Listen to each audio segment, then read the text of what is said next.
मेरे प्यारे साथियों, सभी को राजीव देशवाल का नमस्कार। मेरे सभी साथी सीटेट की और टेट की तैयारी में लगे हुए हैं और कुछ ने तो तैयारी बहुत अच्छे तरीके से कर ली है, लेकिन कुछ की तैयारी अभी भी अधूरी है और कुछ लग रहे हैं, वे भी लग रहे हैं। तो कुछ टीचर्स ने मेरे से आग्रह किया है, भाई कुछ ऐसे टॉपिक हैं जिनको जो है वीडियो बनाई जाए। मैंने पूर्व में भी वीडियो बनाई है, कुछ ने देखी है, कुछ ने थोड़ी देखी है, 2-4 क्वेश्चन देखे हैं और छोड़ दिए हैं। तो लेकिन जब तक आप पूरी वीडियो नहीं देखोगे तब तक किसी भी बात का पता नहीं चलने का, अर्थ का पता नहीं चलने का। क्वेश्चन तो बहुत हैं, बुक भी बहुत है, लेकिन वो चीज़, वे पॉइंट्स हमें याद रहते हैं कि नहीं रहते हैं, ये बहुत ही महत्वपूर्ण की बात है साथियों। अब क्वेश्चन यदि आता है सीटेट में और क्वेश्चन आता है यूपी टेट में, तो दोनों में अंतर क्या होता है?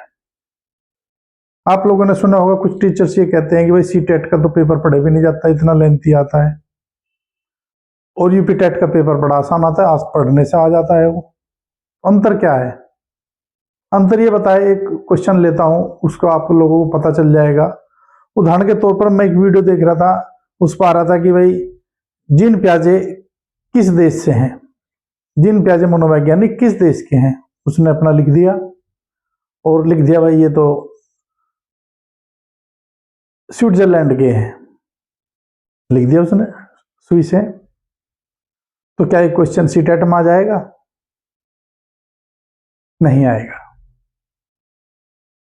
पूरा अनुभव ये कहता है कि वहां पे वे क्वेश्चन आते हैं जो हम पढ़ रहे हैं बच्चों के संज्ञानात्मक विकास के बारे में। बच्चा कैसे सीखता है, बच्चे में चिंतन का विकास कैसा होता है, बौद्धिक विकास होता है, स्ट्रक्चर क्या होती है, हमारी इंटेलिजेंस की स्ट्रक्चर कैसे बनती है बच्चे के दिमाग में, वो हमारे दिमाग में आनी है। क्योंकि वो सीखने के पश्चात हमें बच्चे को सिखाना है, उसी तरीके से सीखना है। तो वे पॉइंट्स हमको याद रहने चाहिए। हमें एग्जाम पास करने के लिए नहीं होते हैं, एग्जाम पास करना में यूज जरूर होंगे वे, लेकिन वे यूज फिर हमें बच्चे के साथ में करना है। ये टेस्ट इसीलिए हो रहे हैं साथियों। जो वीडियो बनाऊंगा आप उसे अच्छे से सुनना है, एक एक सेंटेंस सुनना है, एक एक सेंटेंस में एक एक पर्सन छुपा होगा। वे क्वेश्चन भी मैं बोलूंगा मुंह से कि वे क्वेश्चन आ सकते हैं पेपर में, और जो साथ में मैं आपके क्वेश्चन भी जो बनाए हैं वे आपके सामने शेयर करूंगा, एक एक क्वेश्चन। लेकिन उससे पहले वीडियो बनाना जरूरी है, वीडियो के थ्रू बताना जरूरी है, समझाना जरूरी है साथियों। मेरे एक साथी ने प्रार्थना करी थी कि जीन पियाजे को जो है वीडियो बनाई जाए, ताकि जो है ये जो थोड़ा सा जिसको जटिल टॉपिक मानते हैं ये थोड़ा सा समझ में आ जाए। साथियों शुरू करते हैं ये वीडियो। प्रार्थना यही है कि आप सब्सक्राइब भी कर ले, ताकि मेरी वीडियो आपको समय से मिलती रहे, और जो है उसको पूरा वीडियो देखें। बस एक ही प्रार्थना है, आप उसको पूरी वीडियो देखें साथियों। स्टार्ट करता हूं मैं। यदि हम उसकी बात करते हैं संज्ञानात्मक विकास की, दोस्तों मैं कभी भी एकदम संज्ञानात्मक विकास के लिए चर्चा नहीं करता हूं। सर्वप्रथम चैप्टर जो हमारा होता है वो अभिवृद्धि एवं विकास से होता है। यदि मैं लिखता हूं आपके सामने, यहाँ पे देखो, अभिवृद्धि एवं विकास, अभिवृद्धि एवं विकास।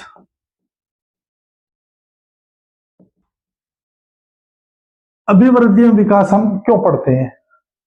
बच्चों को पढ़ाने के लिए सभी टीचर्स बोलते हैं कि बाल मनोविज्ञान पढ़ना जरूरी होता है। और जैसे ही हम बाल मनोविज्ञान की बात करते हैं तो एकदम सबसे पहले चैप्टर आता है हमारा अभिवृद्धि एवं विकास का, ग्रोथ एंड द डेवलपमेंट। तो इसके अंतर्गत पढ़ना क्या है? तो सबसे पहले हमें जानना है कि बाल मनोविज्ञान के अंतर्गत किसका अध्ययन किया जाता है। तो क्वेश्चन आ जाता है पेपर में, चाहे वो टेट में आ जाओ, सीटेट में भी क्वेश्चन आ जाता है कि बाल मनोविज्ञान के अंतर्गत किसका अध्ययन करते हैं, किस अवस्था का अध्ययन करते हैं।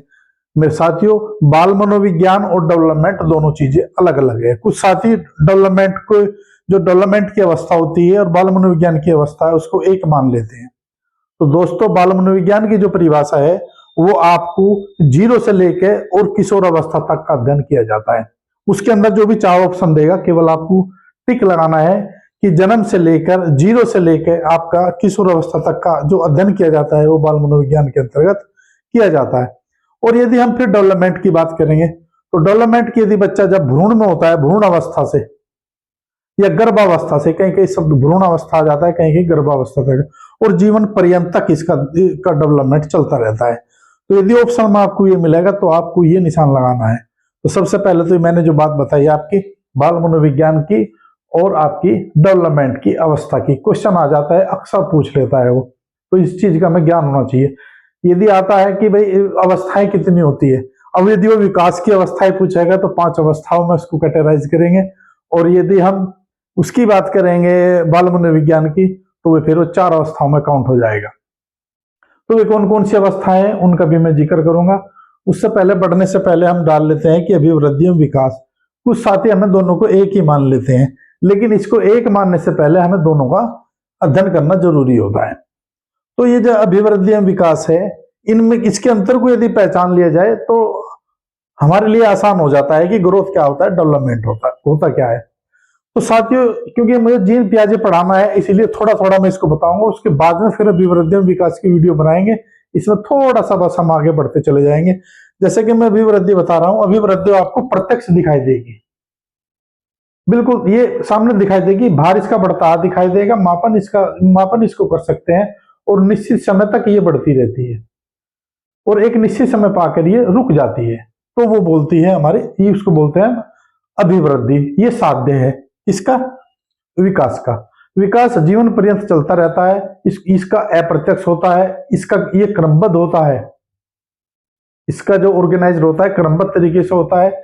ये वाला दिशा होता है, ये वाला दिशाहीन होता है, इसका पता नहीं चलता किस तरीके से हो रहा है। जैसा आप बढ़ रहे हैं तो दिशात्मक होगा, तो यह दिशात्मक होता है।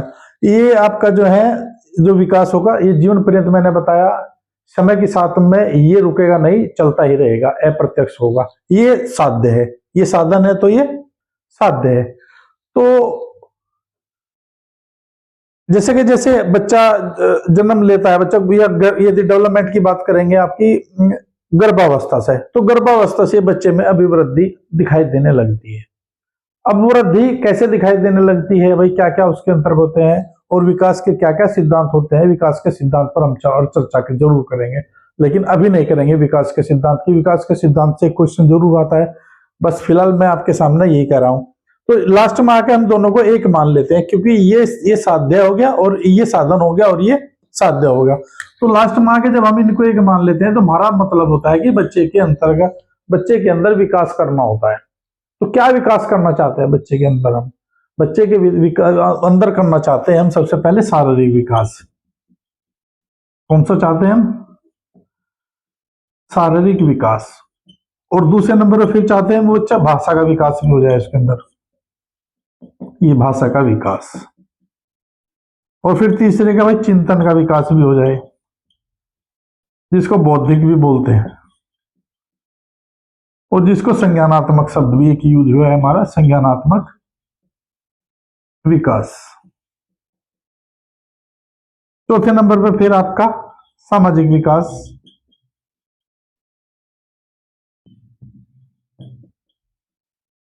और पांचवे पे फिर आपका नैतिक विकास।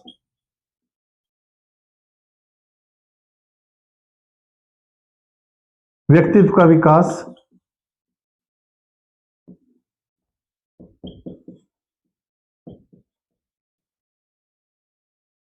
अन्य विकास भी होते हैं, लेकिन बाल मनोविज्ञान में हमको ये पढ़ने को मिलेगा, और इस सबको बोलते हैं सर्वांगीण विकास।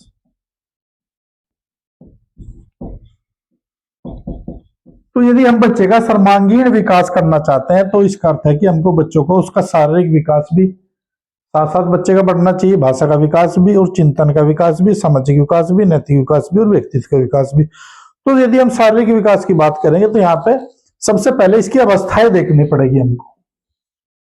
क्या देखनी पड़ेगी? इसकी अवस्थाएं देखनी पड़ेगी कि विकास की कितनी अवस्थाएं होती है।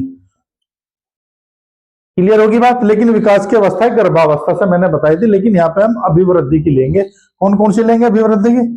नंबर 1 मैंने बताया था 0 से 6 वर्ष लेनी है हमको, और 0 से 6 वर्ष वाली आपकी शैशवावस्था, ये फर्स्ट अवस्था कहलाती है। वृद्धि की बात कर रहा हूं मैं, डेवलपमेंट की बात नहीं कर रहा हूं, क्योंकि बाल मनोविज्ञान पढ़ाना है। दूसरा 6 से 12, 6 से 12 वर्ष, और ये अवस्था होती है हमारी बाल्यावस्था। तीसरी 12 से 18, ये होती है हमारी किशोर अवस्था।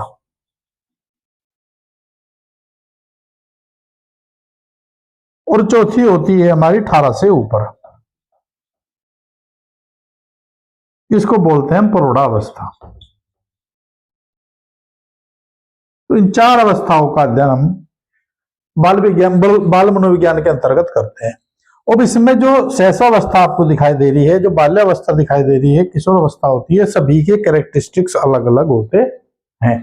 वे कैरेक्टरिस्टिक्स पेपर में आ सकते हैं। अब कौन कौन सी शैशवावस्था, एक और हम बता रहे हैं, एक 7वां विकास रह गया आपका संवेगात्मक विकास, जो बहुत ही महत्वपूर्ण है। संवेगात्मक या भावात्मक विकास भी बोलते हैं इसको।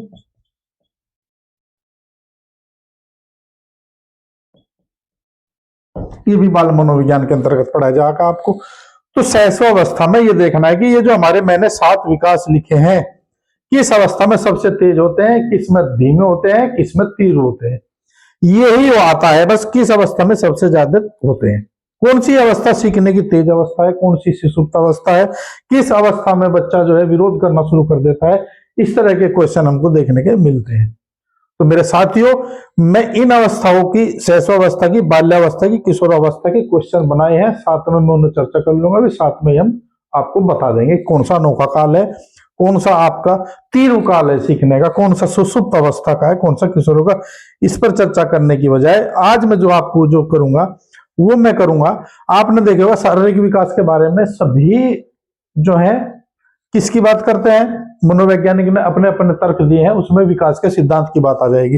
अब भाषा की यदि हम बात करेंगे, बच्चा कैसे सीखता है भाषा, तो किस किस मनोवैज्ञानिक ने दिया है, तो हमारे यहाँ पे केवल चोम्स्की जो होता है एक मनोवैज्ञानिक, चोम्स्की ने भाषा का विकास दिया है, उसी का हम अध्ययन करेंगे। और फिर आगे आपका चिंतन, बौद्धिक, संज्ञानात्मक विकास, बच्चा कैसे सीखता है, कैसे उसमें बुद्धि का विकास होता है, कैसे सोचता है वो, तो इसमें मनोवैज्ञानिक का ध्यान रखना हमें किस किस मनोवैज्ञानिक ने दिया है। हम केवल क्या जानते हैं कि भाई ये तो संज्ञानात्मक सिद्धांत केवल जीन पियाजे ने दिया है। मेरे साथियों, केवल जीन पियाजे ने नहीं दिया है, ये बौद्धिक की बात करेंगे, ये ब्रूनर ने भी दिया है, और ये आपका वाइगोटस्की ने भी दिया है बौद्धिक चिंतन, और ये जीन पियाजे ने भी दिया है। अब हमको जीन पियाजे के में और ब्रूनर में और इसके वाइगोटस्की में क्या फर्क है, तीनों का, तीनों ने संज्ञानात्मक बच्चे का कैसा विकास होता है ये ध्यान करना है। तो भाषा का मैंने बता दिया इसका। बाकी सामाजिक विकास है, सामाजिक अंतःक्रिया का जो दिया है वो भी आपका जो बताऊंगा मैं आपको, और नैतिक विकास है कोहलबर्ग का, ये भी मैं आपको बताऊंगा। व्यक्तित्व के विकास के अंदर सबने अपनी अपनी थ्योरी दी है, ये मैंने अभी तक वीडियो नहीं बनाई है, इसके अंतर्गत भी हम सिगमंड फ्रायड पढ़ाएंगे आपको, और जुंग पढ़ाएंगे आपको, ये सब। और संज्ञानात्मक मैकडूगल, मैकडूगल के जो 14 आपके जो दिए हैं ये मूल प्रवृत्तियां, उसके ऊपर ये है। तो यहाँ पे जो मैं बात कर रहा हूं आपको केवल चिंतन, बौद्धिक, संज्ञानात्मक विकास की, तो इसको मैं लेकर चल रहा हूं चिंतन, बौद्धिक, संज्ञानात्मक विकास की। बच्चे का चिंतन, बौद्धिक, संज्ञानात्मक विकास की थ्योरी जीन पियाजे की पढ़ाएंगे, फिर उसके बाद में हम आपको बताएंगे वाइगोटस्की की, क्योंकि 2 थ्योरी यदि आपने पढ़ लिए तो बड़ा आसान हो जाएगा आपके लिए। एक क्वेश्चन जरूर आएगा, एक क्वेश्चन कोहलबर्ग का आएगा नैतिक का। यदि यदि देखो मैं बता रहा था कि यूपी टेट का यदि पेपर में आता है तो केवल यही पूछेगा कि नैतिक विकास किसने दिया, तो आप सीधा लिख देंगे भाई कोहलबर्ग ने दिया, है ना। और यदि भाई चोम्स्की का आ गया भाई किसने दिया, उसने दिया। यदि भाई कोहलबर्ग किससे है भाई वो, तो कोहलबर्ग आपका संज्ञानात्मक सिद्धांत, लेकिन संज्ञानात्मक किसके में, सामाजिक अंतर क्रिया के द्वारा, वो उसमें आ जाएगा सामाजिक अंतःक्रिया। यदि सामाजिक शब्द नहीं जुड़ा है और केवल आपका संज्ञानात्मक विकास की, तो वहां पे जीन पियाजे आ जाएगा। तो इस तरीके से ये हम इसको पढ़ने को मिलेगा। तो मैं अब स्टार्ट कर रहा हूं आपका जीन पियाजे का। तो जीन पियाजे की थ्योरी में बताने से पहले उसके हम कौन कौन से कारक पढ़ने को मिलेंगे वे मैं आपको बता रहा हूं।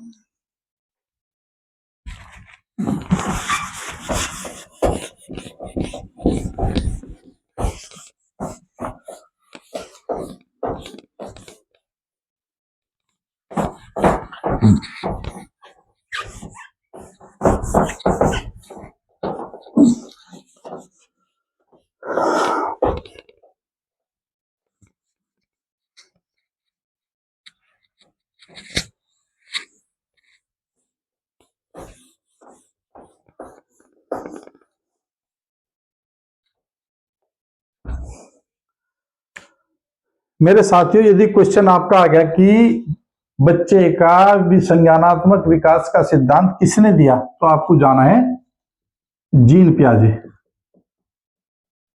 संज्ञानात्मक सिद्धांत। और ये तब जाना है यदि उसने आपका वाइगोटस्की नहीं दिया हो, वाइगोटस्की का ध्यान रखना है और ब्रूनर का ध्यान दिया है, क्योंकि उन दोनों ने भी संज्ञानात्मक विकास के लिए अपनी थ्योरी दी है। तो यहां पे है संज्ञानात्मक सिद्धांत।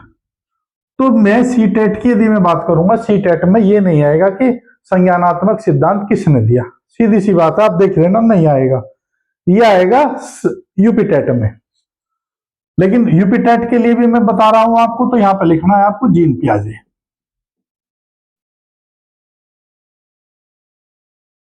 क्लियर होगी बात, जीन पियाजे। अब जीन पियाजे ने क्या बताया है? जीन पियाजे ने यह बताया कि भाई यदि हम बच्चे की अवस्थाएं देखेंगे, किन किन अवस्थाओं में बच्चे ने चिंतन का विकास किया है, उससे पहले हमको कंसेप्ट कुछ जानने होंगे। कुछ कंसेप्ट इसने दिए हैं, वे हमको याद होने चाहिए कि क्या कंसेप्ट दिए हैं, क्योंकि एग्जाम में कंसेप्ट पूछ लेता है वो कि कौन कौन से कंसेप्ट इसने दिए। उदाहरण के लिए मैं बता रहा हूं आपको, एक अनुकूलन शब्द लिख लेता है ये, अनुकूलन शब्द। दूसरा फिर साम्य धारण,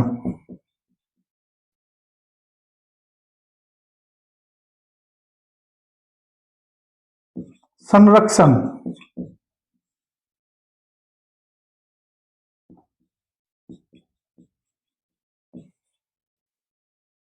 मानसिक क्रिया,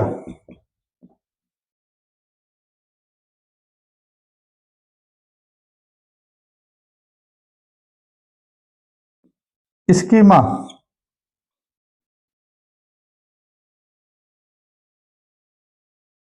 स्कीम्स,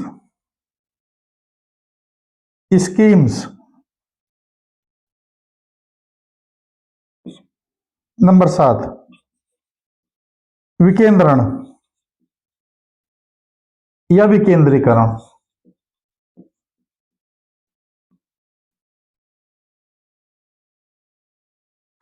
अब यदि पेपर में आ गया कि स्कीमा क्या है या स्कीमा किस सिद्धांत से संबंधित है, तो वहां पे स्कीमा यदि हमें नहीं पता होगा कि भाई ये शब्द किसके लिए प्रयोग है, तो शायद हम संज्ञानात्मक सिद्धांत के बारे में नहीं जान पाए। ये हमको नहीं पता चलेगा कि ये संज्ञानात्मक सिद्धांत के लिए ये शब्द जीन पियाजे ने प्रयोग किए हैं। एक तरफ मैं इसको कंसेप्ट बोलता हूं, ये कंसेप्ट दिया है, प्रत्यय बोलते हैं जिसको, और ये प्रत्यय यूज किए हैं उन्होंने अपनी 4 अवस्थाओं में।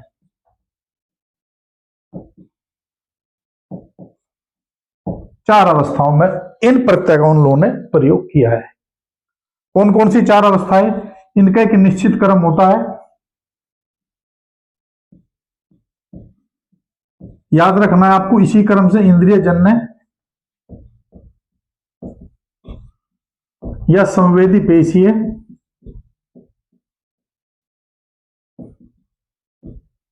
अवस्था,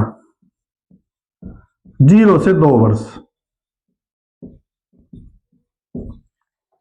ये याद रखनी है आपको कि इसकी अवस्थाएं कितनी होती है, 0 से 2 वर्ष की। दूसरी अवस्था है इसी क्रम से बिल्कुल पूर्व, या पूर्व आ जाएगा आपका यूपीटेट में, और यदि वहां पाएगा प्राक। इस तरह के शब्द यूज हो जाते हैं ताकि थोड़ा सा कठिनाई स्तर, वो बोलते हैं ना कि भाई वहां पे उसके सीटेट के क्वेश्चन नहीं पढ़े जाएंगे, तो वो प्राक शब्द बोलते हैं।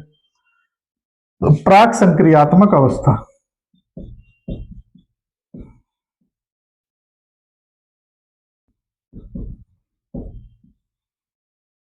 ये आपकी 2 से 7।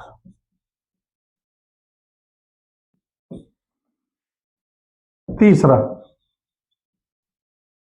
मूर्त या ठोस संक्रियात्मक अवस्था,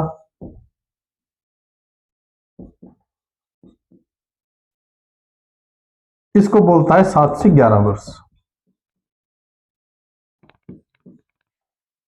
7 से 11 वर्ष, 3 अवस्थाएं। चौथी अवस्था आपकी औपचारिक या अमूर्त भी बोल देता है इसको कहीं कहीं, संक्रियात्मक अवस्था।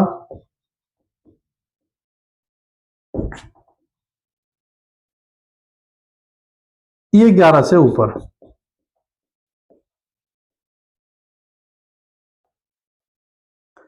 चारों अवस्थाएं हमको याद करना है।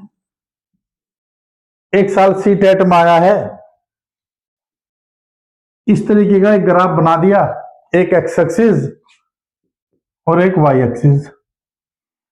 यहां पे उसने अवस्थाएं लिख दिया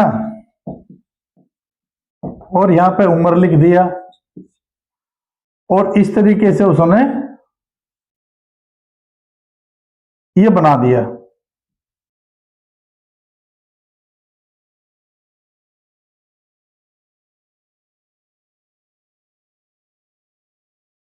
ये बना दिया बस उसने। उम्र आपको पता ही है, इसे थोड़ा सा और छोटा कर लेता हूं मैं। यहाँ पे ये वाली उम्र 0 से लिख दिया आपकी, 0 से आपका 2 वर्ष, यहां से लिख दिया 2 से 7 वर्ष, और यहाँ पे 7 से 11 वर्ष, और ये 11 से ऊपर। लेकिन उसने ये उम्र भी नहीं लिखी थी, तो मैं आपको समझाने के लिए लिखी है कि 0 से 2 का ये हो गया, 2 से 7 ये हो गया, 7 से 11 ये हो गया, ताकि इसे लिखने से आप लोगों को पता चल गया कि ये तो भैया जीन पियाजे की थ्योरी का है। तो बस ये ग्राफ दे दिया और ये बता दिया ये ग्राफ जो है विकास के किस सिद्धांत से संबंधित है, और वहां पे दे दिया वाइगोटस्की का सिद्धांत, और वहां पे दे दिया ये वाइगोटस्की का सिद्धांत दे दिया, फिर साथ में बुर्नर भी जोड़ दिया, साथ में फिर जीन पियाजे भी जोड़ दिया यहाँ पे, और एक दो और सिद्धांत लगा दिया उसने, नाम दे दिया उसका।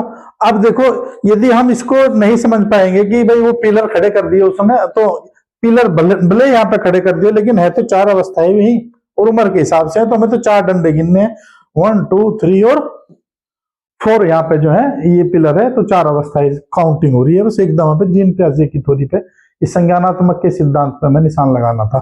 तो इस तरीके से क्वेश्चन पेपर में आएगा, अंदर से पूछेगा क्वेश्चन। 4 अवस्थाएं यदि यहाँ पे आएगा यूपी टेट में कि जीन पियाजे ने कितनी अवस्थाएं दी हैं, तो यहाँ पे आ जाएगा कि 4 अवस्थाएं दी है, 4 पे निशान लग जाएगा, एक क्वेश्चन ही आ जाएगा। इस तरह का क्वेश्चन पूछेगा।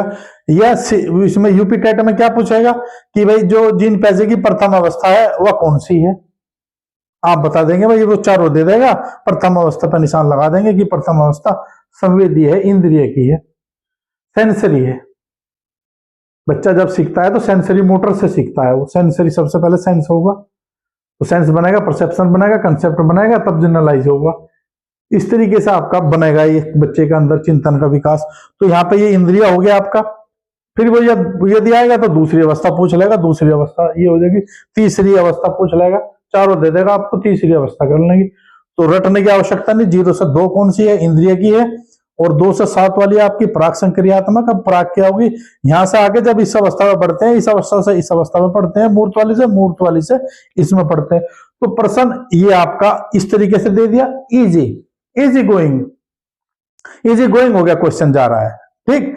अब थोड़ा सा कठिनाई स्तर बढ़ाते हैं, इसमें थोड़ा सा कठिनाई स्तर क्या बढ़ा दिया, सीटेट के लेवल से 4 अवस्थाएं दे दी और उम्र उनके सामने लिख दी और बोल दिया कि मिलान करिए, इनको मिलान करिए उम्र से। तो इसका अर्थ है कि हमको ये उम्र भी याद रखनी है बच्चे की, या फिर कौन सी इसमें गलत है, उम्र कौन से की गलत है, ये भी पूछ सकता है। यूपी टेट की बात करेंगे, इसको इजी बनाने के लिए वहां पर केवल एक अवस्था की उम्र होती है, वो द्वितीय अवस्था की पूछ लेगा।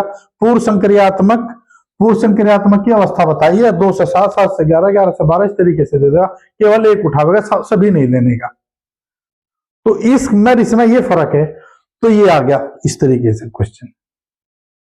अब सीटेट वाला क्या करेगा, सीटेट वाला ये थोड़े पूछेगा भाई जीन पियाजे कहां का था, नहीं, अब वो और इसके अंदर जाएगा। क्या अंदर जाएगा, बताए आपको क्या अंदर जाएगा, वो आपसे पूछेगा कि इन अवस्थाओं में प्रतीकात्मक अवस्था कौन सी है। अब कहीं भी शब्द मुझे बताइए कहां प्रतीकात्मक शब्द लिखा गया है, इसमें कहीं भी प्रतीकात्मक शब्द नहीं लिखा है, तो कहां से आ गया ये। आप देखते हैं, जब बच्चा यहां पे आता है, पहले इंद्रिय जन्य अवस्था होता है, बच्चा किसी भी वस्तु को देखता है, इस अनजान दुनिया में आता है, तो उसके सेंसर काम करते हैं, वस्तु को देखता है, हाथ चलाता है, आंखें पुतली घुमाता है, इस तरीके से उसके दिमाग पे एक छाप बनती है। देखता है किसी भी चीज को यदि बार बार देखता है, टच करता है, इस तरीके से उठाता है, उसको नहीं पता है तुम क्या कर रहे हो क्या नहीं कर रहे हो।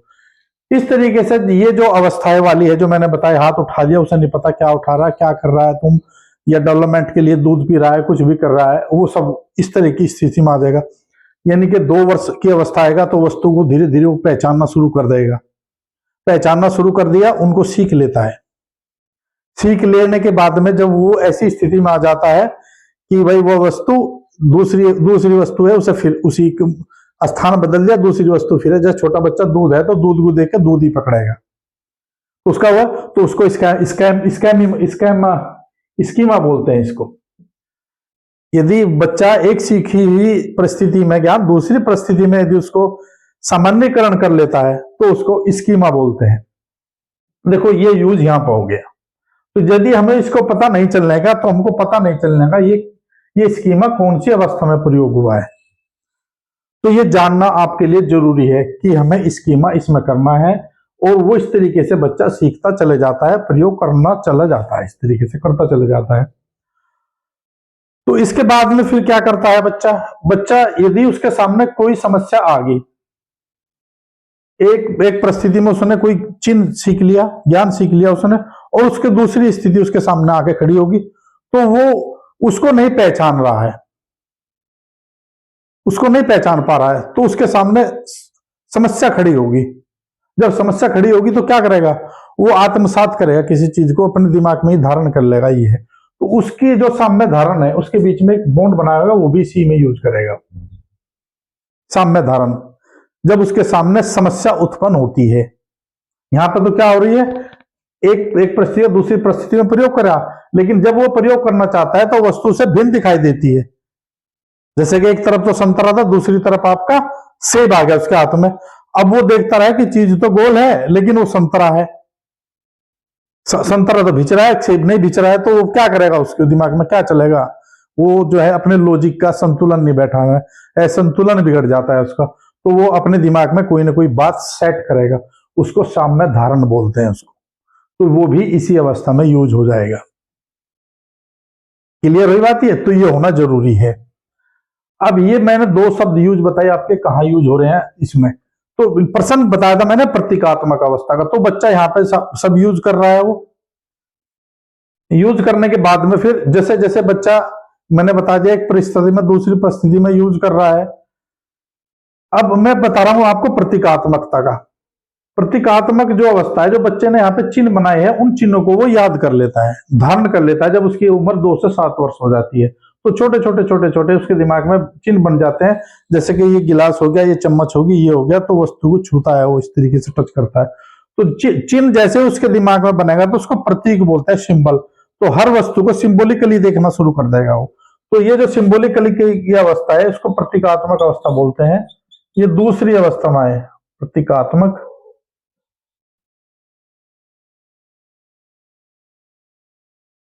प्रतीकात्मकता का सिद्धांत भी बोलते हैं इसको। तो ये द्वितीय अवस्था में होता है। तो अब देखो, यदि मैं आपको बता रहा था कि क्वेश्चन जो है, यदि आ गया प्रतीकात्मकता का, तो किस अवस्था में हम जाएगा, वो ये भी पूछ सकता है कि प्रतीकात्मकता का जो सिद्धांत है कौन सी अवस्था के अंतर्गत निहित होता है। तो आपको कौन सा बताना पड़ेगा, फिर ये दूसरा बताना पड़ेगा आपको। तो ये अंतर्तः में चले गए। अब बताओ, एग्जामिनर जो होता है वो आपसे ये पूछेगा, या जिन पे पूछेगा, वो तो ये है कि बच्चे को सिखाना कैसे है, बच्चे के अंदर चिंतन का विकास कैसे होगा। सेंसरी मोटर उसके दिमाग में चले, उसने परसेप्शन बनाया, पहले तो संवेदी हुआ उसके दिमाग में, फिर सबसे उसने जो है परसेप्शन बनाया, कोई धारणा बनाई दिमाग में, उसके बीच में संतुलन बैठाया उसने, है ना। कोई चीज उसकी वास्तविक थी, बायोलॉजिकल थी, कोई चीज क्या थी, बायोलॉजिकल थी वो चीज, और फिर उसने उसी को फिट किया, उसने उसी को, उस जो वास्तविक है उसको भी उसके बीच में सामंजस्य स्थापित। दो चीज वे दिया होगी, वास्तविक वाली और एक जो उसकी खुद की थी आत्मसात वाली। दोनों में जब बढ़ाया, अनुकूलता लाएगा वो, दोनों में अनुकूलता लाएगा वो, तब वो बच्चा चिंतन जरूर करना शुरू कर देगा। तो इस तरीके से चिंतन का विकास वो सामान्यकरण करते हुए कर लेगा बच्चा, चिन्ह करते हुए। और इस अवस्था में वो चिन्ह ही बनाने का काम करेगा दूसरी में।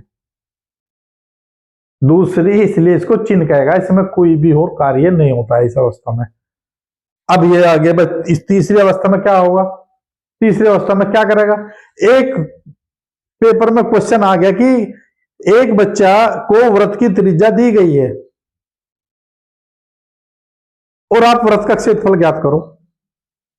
तो यह होगा कि बच्चा को जो है चिंतन के किस अवस्था में बच्चा उसको कर सकता है हल, किस अवस्था के अंतर्गत ये क्वेश्चन आता है, बच्चे को ज्ञान हो गया है चिंतन का। अब देखो ये आ गया, एक बच्चा वर्क करना सीख गया।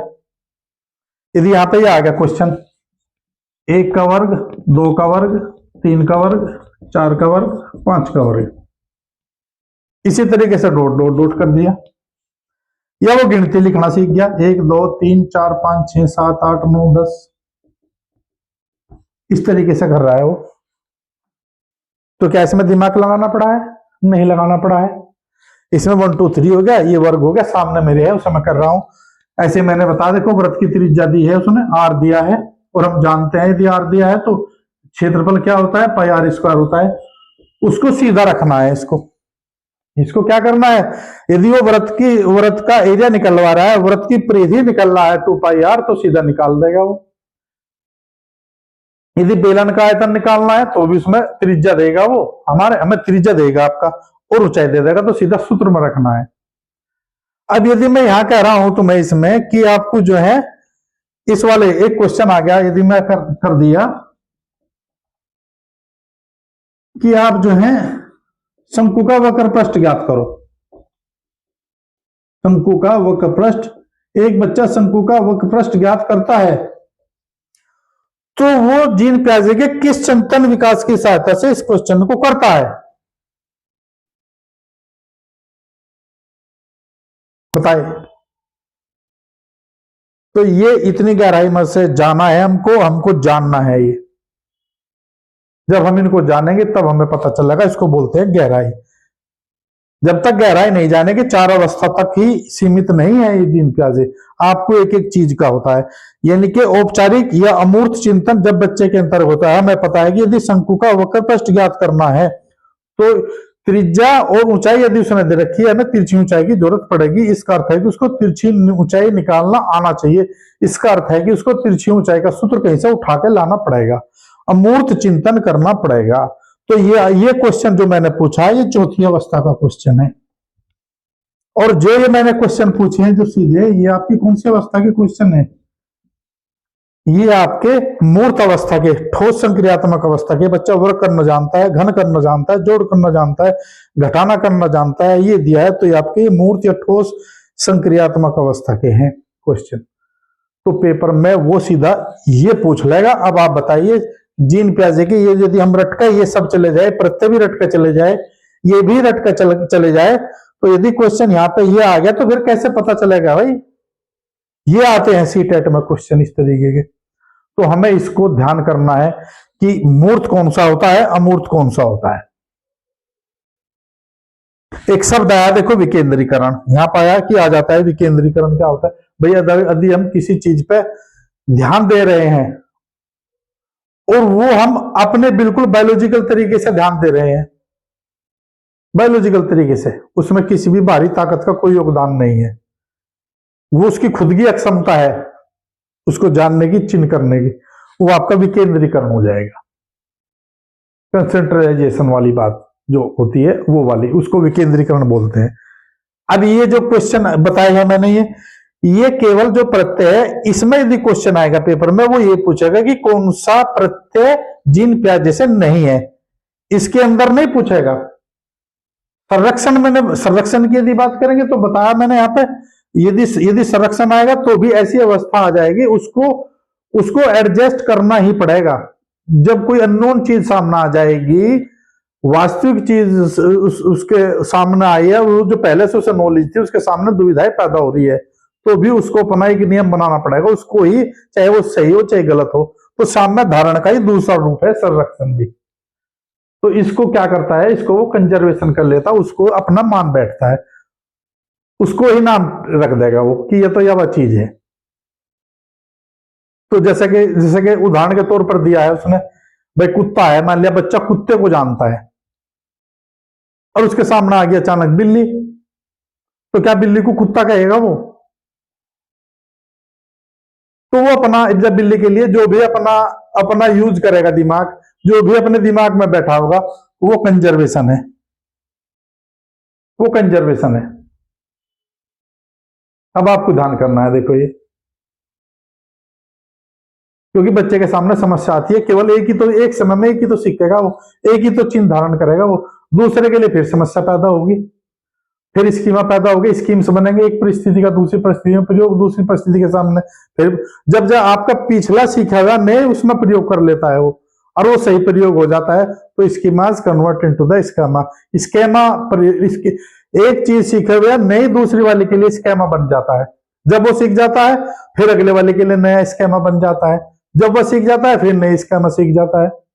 इस तरीके से जो है स्कामाइज बहुत सारे बनते चले जाते हैं, जो जो बनता चल जाता है, चिंतन का विकास उसका बच्चे का होता चला जाता है। जैसे कि मैंने बताया, गिनती सीख लेता है बच्चा, फिर वो टेबल भी पहाड़े भी सीख लेता है, जोड़ भी, घटा भी, गुना भी। तो सबसे पहले बच्चों को जोड़ कराते हैं, फिर घटा कराते हैं उसको, फिर गुणा कराते हैं, फिर भाग कराते हैं, संक्रिया कराते हैं गणित की। तो इस तरीके से हम करते चले जाते हैं। तो मेरे साथियों, यदि क्वेश्चन आता है जीन प्याजे का, तो वो इसी से क्वेश्चन आ जाएगा। आपको जो है इस जो इसके ऊपर क्वेश्चन है मैंने बनाए हैं, क्वेश्चन किस प्रकार के आएंगे जो मैंने बताए हैं आप लोगों को, वही क्वेश्चन मैंने बनाए हैं, उसे देख लेना उनको, उनसे बाहर क्वेश्चन नहीं आएगा। अंडरस्टैंडिंग करना है, थोड़ा सा अपना लॉजिक लगाना है, जो मैंने बताया है लॉजिक से सब क्वेश्चन हल हो जाते हैं। मोस्टली जो मैंने बताया ये क्वेश्चन रिपीट हुए हैं सारे के सारे। इसमें आपको फिर अनुकूलन ध्यान रखना है, साम्यधारण, संरक्षण, मानसिक क्रिया, स्केमा, स्केमेज और विकेंद्रीकरण, इन शब्द का यूज हुआ है। विकेंद्रीकरण का यूज भी वो इंद्रिय में ही करता है, क्योंकि सबसे पहली प्रक्रिया है मानसिक प्रक्रिया। मानसिक प्रक्रिया क्या होता है? मानसिक प्रक्रिया में एक पैटर्न बन जाता है। पैटर्न किस चीज का पैटर्न बन जाता है बच्चे के दिमाग में? कि मुझे ये करना है। उदाहरण दे दूं आपको, उदाहरण ये है कि बच्चा सुबह को स्कूल जाता है, तो क्या आपको कहना पड़ता है कि स्कूल कैसे जाएंगे? नहीं, वो सुबह अपना बैग उठाता है, बैग में अपनी जो आवश्यक चीजें है वो उसमें रख लेता है, जूते भी पहनता है, जुराब भी पहनता है, अपने ड्रेस भी पहनता है, तो उसका डेली का पैटर्न बन रहा है। तो वो उसको बोलता है, वो मानसिक मानसिक पैकेट्स बन गए उसके दिमाग में, संज्ञानात्मक स्ट्रक्चर बन गए उसके दिमाग में, तो वो डेली उसी को काम करने लगता है। तो पैकेट्स बन गए वे, किस चीज के पैकेट बन गए वे? संज्ञान के पैकेट बन गए, बौद्धिक के पैकेट बन गए, वो विचार करने की जरूरत नहीं है उसको, वो वे है। और जब इस पैकेट्स का दूसरे पैकेट्स में यूज कर रहा है वो, तो इसकी मैच हो जावे, स्कीमा बन जावे, दूसरी परिस्थिति में उसका प्रयोग करने लगा पैकेट्स का। तो ये इस तरीके के पैकेट्स होते हैं, तो बच्चे का विकास होने लगता है धीरे धीरे। हमें भी है ना, ड्राइविंग कर रहे हैं, हमें सोचना नहीं पड़ता, हाथ अपने आप पहुंच जाओ वहां पे जहां जाना हो। हम डेली दूसरे के स्कूल में तो नहीं पहुंचते, हम अपने स्कूल में पहुंचते हैं। तो क्या होता है, वो मेंटल क्रिया ही तो होती है हमारी, वे पैटर्न से पैकेट से हमारे, वे अपने आप पर काम करते रहे हैं। तो यही यही जीन प्याजे ने दिया है। तो इन चीजों को हमें शब्दों को लिख लिख के याद कर लेना है, अनुकूलन का, साम्य धारण का, संरक्षण का, मानसिक क्रिया का, स्केमा का, स्कीम्स का और विकेंद्रीकरण का। 1 2 3 4 5 6 7 चीज ये है, और 4 इसकी अवस्थाएं हैं ये। और इन अवस्थाओं का क्रम याद रखना है, इनका समय याद रखना है। इसके अंदर कौन सा आता है? इसके अंदर जब बच्चा कोई वस्तु सर्वप्रथम बार उठाता है, देखता है, छूता है, ये सब इसके अंतर्गत आएगा। सुनता है, देखता है, वे सब क्रिया इसमें आ जाएगी सेंसरी में। सेंसरी भी इसी में आती है, परसेप्शन भी इसी में ही आता है, कंसेप्शन दूसरे में पहुंच जाएगा। तो इस तरीके से ये अवस्थाएं होता है। तो जीन प्याजे का ये सिद्धांत है साथियों, ये मैंने आपको बताया है, इसको लाभ आपको जरूर मिलेगा मुझे आशा है। और यदि हम इससे अगले की बात करेंगे साथियों, साथ में ये भी बताना चाहूंगा वाइगोटस्की का सिद्धांत, क्योंकि वो भी बौद्धिक सिद्धांत दिया था, वो भी संज्ञानात्मक सिद्धांत दिया है। इसी के साथ में मैं वाइगोटस्की का सिद्धांत भी आपको बताऊंगा। वाइगोटस्की ने सिर्फ एक ही, अब इसमें और उसमें फर्क क्या है, उसने कोई अवस्थाएं नहीं दी है वाइगोटस्की ने तो ये कहा है कि इसके अंतर्गत आपको मैं लिख दे रहा हूं यहाँ पे, संज्ञानात्मक सिद्धांत वाइगोटस्की ने भी दिया है, ये मैं लिख रहा हूं, देखो यहाँ पे वाइगोटस्की। ये वाइगोटस्की ने क्या दिया है,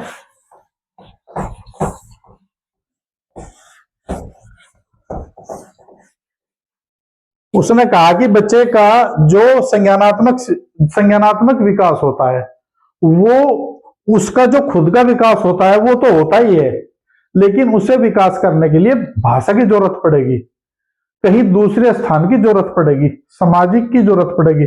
जिस वातावरण में वो रह रहा है, जिस वातावरण में उसका परिवर्तन हो रहा है, उसके साथ में उसको रहना पड़ेगा। तो ये सामाजिक अंत्यक्रिया के फलस्वरूप होने वाला है। तो इसमें यहां पे एक ही शब्द लिख रहा हूं मैं, सामाजिक अंत्यक्रिया। ये देखो, सामाजिक अंत्यक्रिया के द्वारा। तो ये कैसा होगा, एक शब्द इसने जेडपीडी बोल रहा हूं मैं इसको, एक शब्द यूज किया है इसने जेडपी, जोनो प्रोक्सिमल डेवलपमेंट, इसकी फुल फॉर्म भी पूछ लेता है वो। ये किसने दिया, जोनो प्रोक्सिमल डेवलपमेंट। ये क्या होता है भाई, ये क्या होता है जोन। तो जेडपीडी क्या है, एक तो फुल फॉर्म पूछ लेता है। जेडपीडी किस संज्ञानात्मक सिद्धांत से संबंधित है, तो वाइगो टस्की से संबंधित। सामाजिक अंत्यक्रिया या व्यक्तिक अंत्यक्रिया, ये यहां पे देखो सामाजिक व्यक्तिक शब्द भी आ जाता है, व्यक्तिक अंत्यक्रिया। यानी कि आपको ये बताया कि जोन ऑफ प्रोक्सिमल डेवलपमेंट, तो यानी कि जोन का मतलब होता है अक्षेत्र। कौन सा क्षेत्र, जो बच्चे के पास का है। यदि हम क्लास की बात करते हैं ना, कक्षा की, यदि मैं उसमें दो समूह बना लू ना, एक बड़ा समूह एक छोटा समूह, एक बड़ा समूह और एक छोटा समूह बना लेता हूं मैं, या छोटे बड़े को भी छोड़ दो। यदि मैं दो समूह बना लू, एक समूह और दो समूह, ये बच्चा है जो सब कुछ जानता है, और एक बच्चा है ये कुछ भी नहीं जानता है। बस वाइगो टस्की ये कहता है कि कुछ जानने वाले को इसके पास में बैठा दो, ये प्रोक्सिमल डेवलपमेंट हो जाएगा।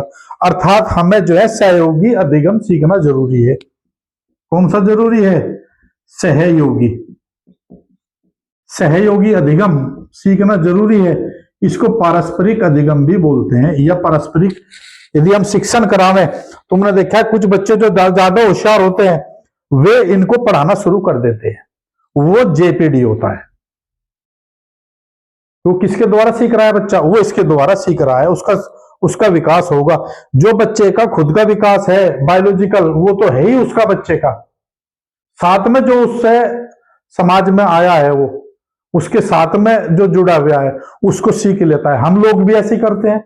मान लिया किसी पे एप्लीकेशन नहीं आती लिखनी, टीचर्स की देख लो बहुत सारे, एक टीचर लिख दो, सारे फिर उसकी नकल करके उसमें करेक्शन करना, तुरंत होशियार हो जाओ। जबकि नकल किसने करी उसकी, दूसरे की। तो जेडपीटी से ही तो यार होशियार वो जेडपीटी के द्वारा ही तो होशियार है, खुद तो था ही नहीं उसका नॉलेज। जब किसी की चीज की नॉलेज नहीं होती तो दूसरे से सीख लेता है वो।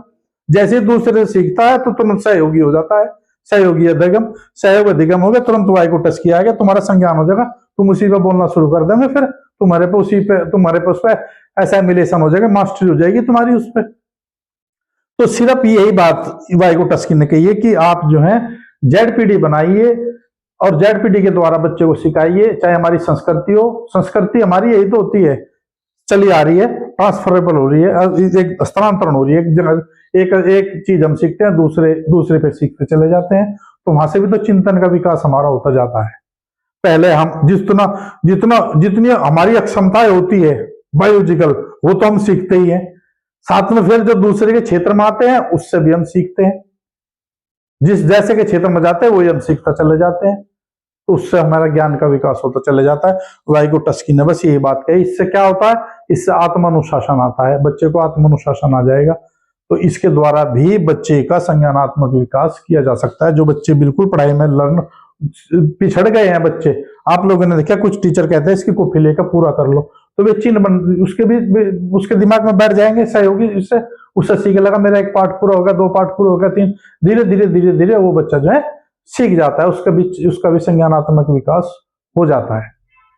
इसी तरीके से किसी भी क्षेत्र में ले लो आप, कंप्यूटर में ले लो, तकनीकी में ले लो, किसी भी डॉक्टरी में ले लो, तो वो दूसरे के द्वारा ही सीखता है। आप कोई बच्चा नहीं सीख पा रहा, स्थान बदल दो उसका, दूसरी जगह पर ले जाओ उसको, तीसरी जगह पर ले जाओ, उसके जोन बदलते रहो, आप क्षेत्र बदलते रहो, जितने ज्यादा क्षेत्र बदलते चले जाओगे बच्चे का इतना ही संज्ञानात्मक विकास बढ़ता चले जाएगा। एक बच्चे को बंद कमरे में कर दो आप 3 महीने, एक को बाहर कर दो, फिर देखो किसमें नॉलेज बाहर की ज्यादा होगी, अंदरले वाले की ज्यादा होगी, किस तरीके से संज्ञान विकास ज्यादा होगा। तो बस यही सारा का सारा आपका प्रोक्सिमल डेवलपमेंट बोलते हैं, यही वाइगोटस्की का सिद्धांत है। क्लियर हुई बात। एक बच गया आपका कोहलबर्ग का। कोहलबर्ग के जो 3 है हमारे अवस्थाएं मैं आपको बताऊंगा, उसमें थोड़ा सा वाइड है, वो आध घंटे का काम है। नैतिक विकास का बहुत इंपॉर्टेंट है कोहलबर्ग, वो मैं आपको नेक्स्ट वीडियो में बताऊंगा। साथियों मुझे आशा है कि ये वीडियो आपको अच्छी लगी होगी। साथ में फिर हम विकास के सिद्धांत की बात करेंगे। विकास के सिद्धांत से एक क्वेश्चन जरूर आता है। तो सभी को मेरा नमस्कार। वीडियो जरूर देखें, इसको बार बार देखें, बार बार सुने। नमस्कार, धन्यवाद। सब्सक्राइब जरूर कर दे। Thank you.